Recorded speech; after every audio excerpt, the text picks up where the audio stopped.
Only 3 ఇంగ్రీడియెంట్స్‌తో mango pudding అనేది ఎలా చేసుకోవాలో ఈ వీడియోలో చూపిస్తాను. టేస్ట్ అయితే చాలా యమ్మీగా వచ్చిందండి. వీడియోలోకి వెళ్ళిపోదామా మరి?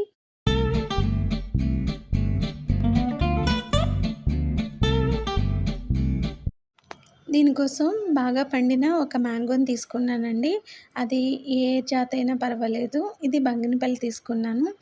ఇది అరౌండ్ 500 గ్రామ్స్ వరకు ఉంటుంది. నేను అందులో 300 గ్రామ్స్ మ్యాంగోని ఇలా పీసెస్‌గా కట్ చేసుకున్నాను. ఒక మిక్సీ జార్‌లో ఈ మ్యాంగో పీసెస్ వేసి హాఫ్ కప్ షుగర్ అనమాట. ఈ మెజరింగ్ కప్స్ ఉంటాయి కదండీ! దాని మీద హాఫ్ కప్, పావు కప్ అని ఉంటాయి కదా! అలా అందులో హాఫ్ కప్ అనమాట. పించ్ ఆఫ్ సాల్ట్ వేసి స్మూత్‌గా మనం గ్రైండ్ చేసుకోవాలి. దాంట్లోనే ఒక 1.25 కప్పు పాలు తీసుకోవాలనమాట. ఒక కప్పు యాడ్ చేసి మళ్ళీ పావు కప్ యాడ్ చేయండి. దీన్ని కూడా స్మూత్ టెక్స్చర్ వచ్చేలాగా గ్రైండ్ చేసుకోండి. ఇది మొత్తం కూడా ఒక బౌల్లోకి తీసేసుకుందాము. దాన్ని మనం స్టవ్ మీద పెట్టి కుక్ చేసుకోవాలన్నమాట. ఇలాంటి ప్యాన్‌లోకి తీసేసుకోండి. దీన్ని కుక్ చేసుకునే ముందు మనం కార్న్ ఫ్లోర్ మిక్స్ అనేది ప్రిపేర్ చేసుకుందామండి. పావు కప్పు పాలలో పావు కప్ కార్న్ ఫ్లోర్‌ని అలా లంప్స్ లేకుండా కలిపి పక్కన పెట్టేసుకోండి.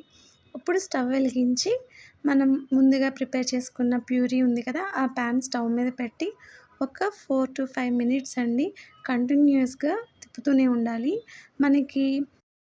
మనకి ఈ ప్యూరీ అనేది కింద అడుగంటకూడదు. అంటే మాడకుండా ఉండడం కోసం మనం అలా తిప్పుతూ ఉండాలి. ఈలోపు ఒక బౌల్‌కి మనం ఘీ గానీ, లేకపోతే బటర్ గానీ ఏదైనా గూడా గ్రీస్ చేసేసుకుంటే మనకి అంటుకోకుండా వస్తుందనమాట పుడింగ్. నేను ఈ 2 బౌల్స్‌కి ఘీ రాసుకున్నాను. మనం తిప్పుతూ ఉంటే కొంచెం టైట్ టెక్స్చర్ వస్తుందండి. ఆ షుగర్ అంతా మెల్ట్ అయ్యి అదంతా గూడా కుక్ అయ్యేసరికి.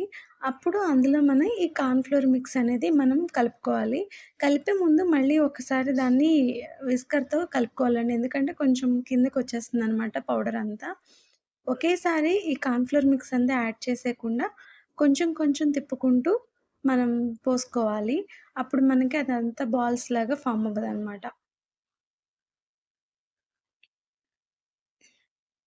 అలా మొత్తం పోసుకుంటూ మనం కుక్ చేసుకోవాలి. ఇది ఎంతసేపు కుక్ చేసుకోవాలి అంటే కార్న్ ఫ్లోర్ మిక్స్ వేసాకండి మనకి కొంచెం టైట్‌నెస్ అనేది వస్తుందనమాట. కదుపుతున్నప్పుడు మనకు తెలుస్తుంది. మాక్సిమం ఒక 2 మినిట్స్ చాలండి. మనకి బబుల్స్ లాగా వస్తాయన్నమాట. అదే అండి ఉడుకుతున్నట్టుగా అనిపిస్తుంది కదా! అప్పుడు మనం ఆఫ్ చేసేసుకోవచ్చు. ఆఫ్ చేసుకున్నాకే మనం లెమన్ జ్యూస్ అనేది ఒక హాఫ్ లెమన్ పిండుకోవాలండి. టేస్ట్ అనేది చాలా ఎన్హాన్స్ అవుతుంది. ఇప్పుడు ఈ మిశ్రమాన్నంతా గూడా ముందుగా మనం గ్రీస్ చేసుకున్న బౌల్స్‌లో వేసుకొని ట్యాప్ చేసుకుంటే అందులో ఉన్న ఎయిర్ బబుల్స్ ఏమన్నా ఉంటే పోతాయన్నమాట. దీన్ని ఒక 2-3 అవర్స్ వదిలేసేయండి. మంచిగా పుడింగ్ అనేది ఫార్మ్ అవుతుంది. లాస్ట్‌లో ఒక ప్లేట్‌లోకి మనం రివర్స్ చేసి సర్వ్ చేసుకుంటే మనకి షేప్ అనేది గూడా వస్తుంది. దీని మీద డెకరేషన్‌కి పిస్తా ఆర్ కాజు అలాగే బాదం పీసెస్‌ని సన్నగా తురుముకొని పైన చల్లుకుంటే చాలా యమ్మీగా ఉంటుంది. ఎవరైనా ట్రై చేయాలనుకుంటే తప్పకుండా ట్రై చేసి ఎలా వచ్చిందో కమెంట్ చేయండి. మీరు నా ఛానల్‌ని గనక ఫస్ట్ టైమ్ చూస్తున్నట్టయితే ప్లీజ్ సబ్స్క్రైబ్ చేయండి. Thank you for watching. Bye bye.